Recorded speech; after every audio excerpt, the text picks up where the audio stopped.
Sometimes I get comments and I give in to the temptation to give a snarky response.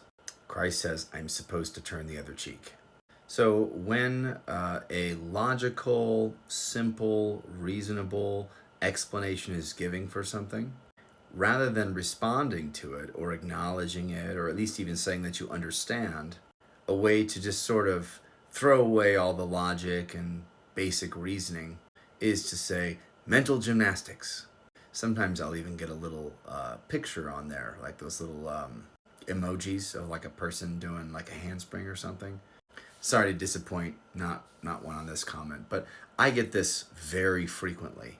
And I'd like to point it out as a debate approach to try and invalidate a logical, reasonable answer, which does so in a demeaning and insulting way. So, for example, let's say someone was trying to explain about how people got sick, and they said, oh, it's microorganisms. Here is the logic behind this. Here's what we think is going on. Here's why. And all the doctors responded and said, oh, mental gymnastics. That does not invalidate the logic and reasoning behind microorganisms being the cause of infection.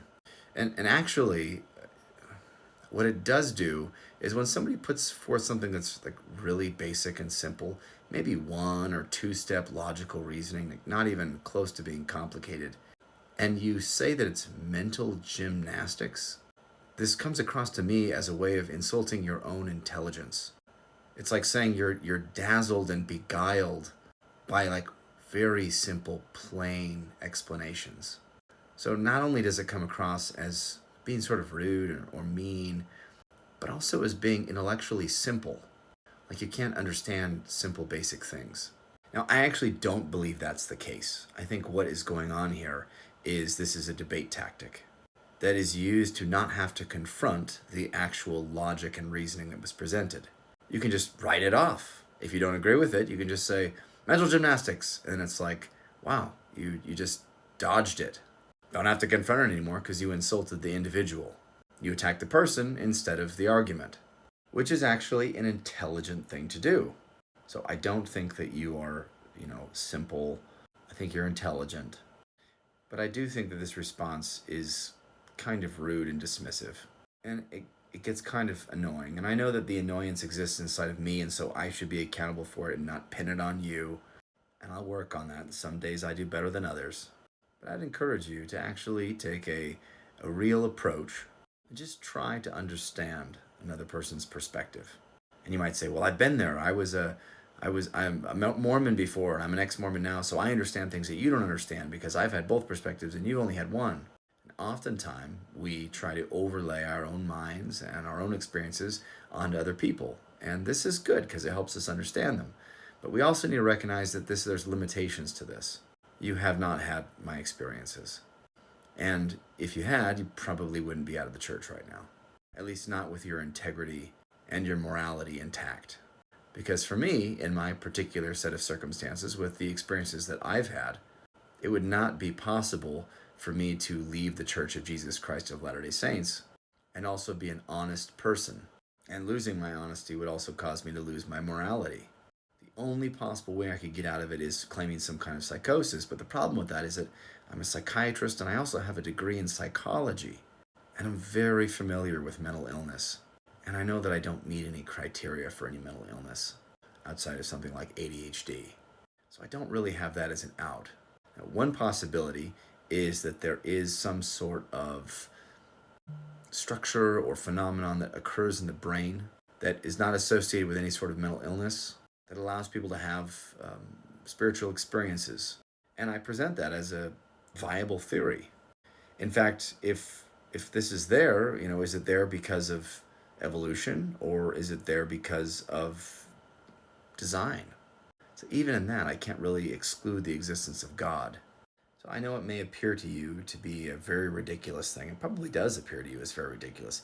How in the world could anybody believe in the Church of Jesus Christ of Latter-day Saints? They have to be really stupid or really ignorant or just easily brainwashed or just in their own little stupid box. Maybe you've been there, so I get it. I used to be in the dumb little box too, and then I crawled out of the dumb box, and now I can see everything better, and I can see how blind I was before. And this would be a way of superimposing your own experiences onto mine, and you haven't had my experiences. I can say that with a very high degree of confidence.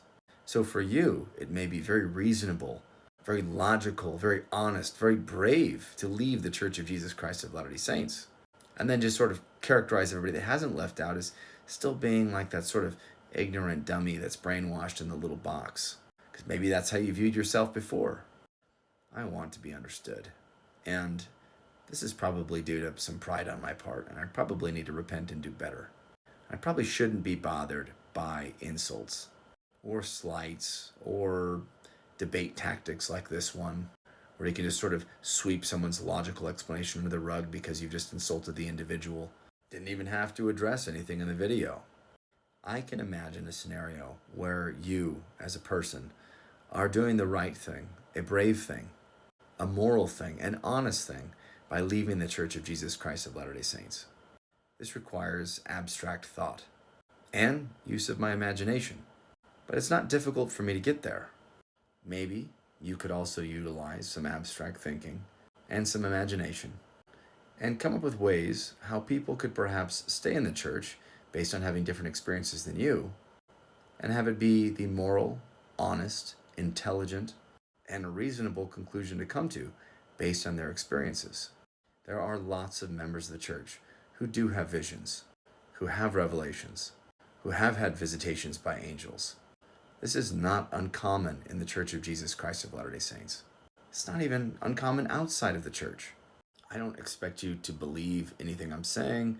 I don't expect you to believe me, but maybe some abstract thinking, some imagination could allow you to at least understand other people. People that come to different conclusions than you, without slighting them, putting them down, or insulting them, in order to confront the logic and reasoning that they're putting forward. I apologize if anything I said in this video is insulting in any way.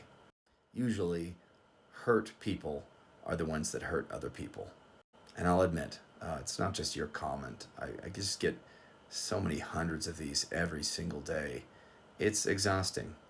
It's difficult to feel comfortable in a world where the majority of the comments are so negative so often, and you feel so misunderstood and so mischaracterized and so misjudged. Truth is, I'm not even really making my videos for people that would leave comments like this. I should probably just block you. And I probably will, because it is really eating up my comment section. I think from now on, if somebody makes a comment that's sort of a sarcastic slight like this, I'll probably just block them from now on. Nothing productive is being added to this discussion with comments like this. And I actually had to delete a couple of comments. I gave some snarky answers to someone who wrote something similar, and I sort of slighted their intelligence, and it was not following what Christ teaches, and so I had to delete it. And I probably did some of that in this video too, and I'm sorry, and I'll probably need to delete this video too.